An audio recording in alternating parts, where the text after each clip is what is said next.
Magandang gabi, Philippine Air Force. Narito ang magiging lagay ng panahon ngayong araw ng Miyerkules, 15 April 2026.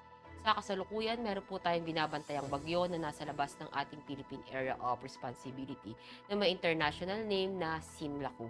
At kanina nga pong alas 3 ng hapon, itong si Typhoon Sinlaku ay huling namataan sa layong 2,480 km east ng Central Luzon na may lakas po ng hangin na umaabot sa 165 km per hour mula sa sentro at may pagbugso ng 205 km per hour.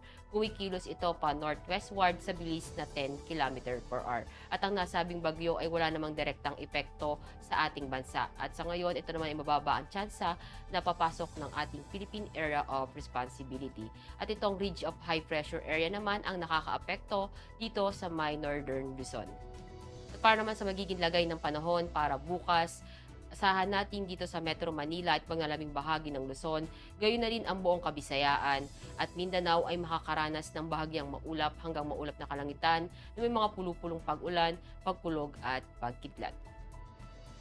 At para naman sa magiging lagay ng panahon sa mga susunod na araw dito sa may Metro Manila, asahan natin sa Biyernes hanggang Linggo ang bahagyang maulap hanggang maulap na kalangitan, may mga pulupulong pag-ulan, pagkulog at pagkidlat. Maging dito sa Cavite, sa Lipa, sa May Angeles, sa Puerto Princesa, sa Kalayaan Island, sa Mactan, sa Zamboanga at Davao.